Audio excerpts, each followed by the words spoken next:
민주당 차원에서 중국 구조물 철거에 대한 강력한 성명을 내줄 것을 요청합니다. 먼저 산불 진화를 위해 노력하시다 희생되신 분들과 유가족께 진심으로 위로의 말씀을 드립니다.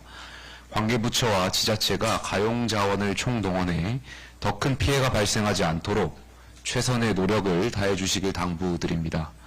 오늘 한덕수 대통령 권한대행에 대한 탄핵 심판 결정이 나옵니다.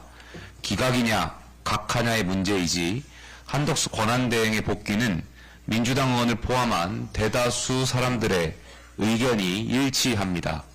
애당초 한덕수 권한대행은 탄핵 사유가 없었고 의결 정족수 절차에도 심각한 문제가 있었기 때문입니다. 대통령 탄핵이라는 헌정 질서의 위기 상황에서 한덕수 권한대행 탄핵을 강행한 이재명 대표와 민주당은 국민에게 사죄하고 그 정치적 책임을 져야 합니다. 이번에도 줄탄핵에 대한 사죄 없이 어물쩍 넘어간다면 국민이 용납하지 않을 것입니다. 한덕수 대통령 권한대행이 복귀하면 국가안전보장회의를 소집해 서해 잠정조치 수역에 중국 구조물 설치 대응 방안을 마련해야 합니다. 서해 잠정조치 수역은 한국과 중국이 체결한 어업협정을 통해 자원 채취와 구조물 설치를 못하도록 설정되어 있습니다. 어업과 항행만이 가능합니다.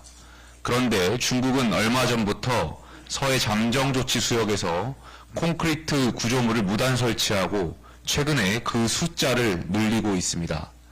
특히 지난 2월 26일에는 우리 해수부 해양조사선이 이 구조물에 접근하자 흉기로 접근을 차단하기도 했습니다. 중국 측이 우리 측의 강력 항의에도 불구하고 구조물을 무단 설치하려는 의도가 무엇이겠습니까? 남중국해처럼 구조물을 빌미로 서해 잠정조치 수역을 중국 영해라고 주장하기 위한 것이 아니겠습니까? 서해 분쟁 지역화는 우리의 국가안보에 심각한 위협입니다. 남중국해 분쟁과 같은 사태는 반드시 막아야 합니다. 한덕수 권한대행은 중국 정부가 잘못된 판단을 하지 않도록 국가안전보장회의를 통해 강력 경고하고 중국 구조물에 대응하는 우리 측 구조물 설치 등 적극적인 대응 방안을 마련하십시오. 민주당에도 촉구합니다. 서해의 중국 구조물은 국가안보 차원의 문제입니다. 중국 정부가 우리를 얕보지 않도록 힘을 모읍시다.